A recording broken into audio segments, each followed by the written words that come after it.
یا اللہ، میں آج تیرے پاس ایک ایسے دل کے ساتھ آئی ہوں جو مکمل نہیں، ایک ایسے ریکارڈ کے ساتھ جو صاف نہیں، ایک ایسی روح کے ساتھ جو بہت بار بھٹکی ہے۔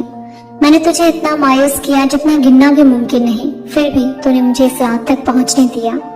مجھے اس رات وہی نہ جانے دینا جیسے میں آئی ہوں، مجھے مکمل طور پر صاف کر دے، نہ صرف گناہوں سے بلکہ گناہ سے، محبت سے بھی۔ یا اللہ، میرے ایسے حصے جو میں کسی کو نہیں دکھا سکتی، شک و شبہات، غیر یقینی صورتحال، مستقبل کے بارے میں خوف، ماضی کے گناہوں کا احساس، تو سب کچھ دیکھتا ہے۔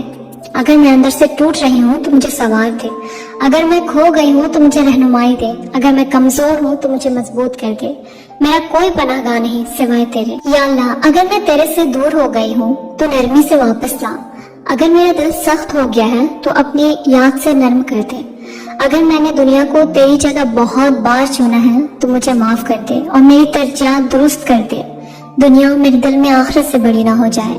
یا اللہ، مجھے ہر اس نماز پر معاف کر جسے میں جلدی میں پڑھ گئی، ہر نعمت جسے میں نے سست روی سے قبول کیا، ہر گناہ جسے میں نے جائز ٹھہرایا، ہر لمحہ جس میں میں نے نافرمانی کو شکر پر ترجیح دی۔ میں اپنی کمیوں پر شرمندہ ہوں، لیکن تیری رحمت میں امید رکھتی ہوں، تو میری بدترین غلطیوں سے بھی بڑا ہے، تو مجھے معاف کر دے۔ یا اللہ، اگر تو جانتا ہے کہ میرا دل ایک اور سال اس حالت میں برداشت نہیں کر پائے گا تو مجھے آج رات بدل دے، مجھ سے وہ سب کچھ دور کر دے جو مجھے تیرے سے دور کر رہا ہے، چاہے وہ تکلیف دہ ہی کیوں نہ ہو۔ اس کی جگہ وہ چیز دے جو مجھے جنت کے قریب لے آئے۔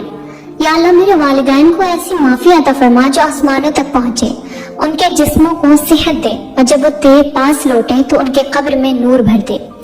مجھے ان کے لیے نیک عمل کا سبب بنا، پچھتاوے کا نہیں۔ یا اللہ، مجھے اچانک موت سے بچا جب میں بے خبری میں ہوں، میری آخری لمحے تیری یاد، خلوص اور رضامندی سے بھرے ہو، میری آخری سانس میں تیرا نام ہو۔ یا اللہ، اگر آج رات لیلۃ القدر ہے تو مجھے ان میں لکھ دے جنہیں معاف کیا گیا، جنہیں آگ سے آزاد کیا گیا، جن کی تقدیر بدلی گئی کیونکہ انہوں نے سچائی کے ساتھ تجھ سے دعا کی تھی۔ یا اللہ، میں تجھ سے جنت کی درخواست کر رہی ہوں، نہ اس لیے کہ میں اس کی مستحق ہوں بلکہ اس لیے کہ تو سب سے کریم ہے۔ مجھے جہنم کی آگ سے بچا، چاہے میرے اعمال چھوٹے ہی کیوں نہ ہو، تیری رحمت میری ناکامیوں سے بڑی ہے۔ یا اللہ، جب یہ رات ختم ہو تو مجھے کسی مختلف انسان کے طور پر اٹھنے دے، مجھے یہ صرف ایک اور ضائع شدہ رمضان کی رات نہ ہونے دے، یہ وہ رات ہو جو میری دائمی زندگی بدل دے۔ یا اللہ، اگر یہ رات ہے جس میں تو اپنی رحمت نازل کرتا ہے تو مجھے نظر انداز نہ کر، میرا نام بے خبری میں لکھا نہ جائے۔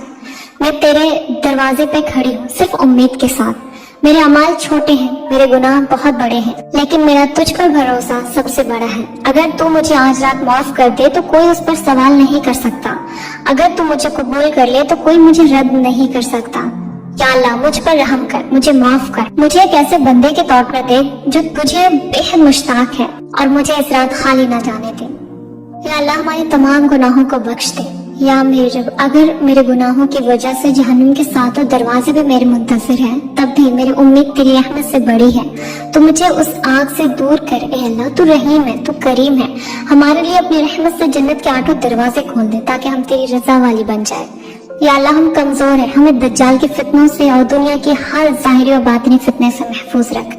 اے میرے پروردگار، ہماری موت کا وقت ہم پر آسان کر دے۔ اے اللہ، موت کے آنے سے پہلے ہماری مغفرت فرما۔ یا اللہ، جب قیامت کا دن آئے جس دن کوئی کسی کا نہ ہوگا، اس دن ہمیں اپنے عرش کا سایہ نصیب فرما، ہمارے نامہ اعمال دائیں ہاتھ میں دینا۔ یا اللہ، ہماری دعاؤں کو قبول فرما، بے شک تو ہر چیز پر قدرت رکھنے والا ہے۔ اللہم انک عفو تحب العفو فاعف عنی۔ اللہم انک عفو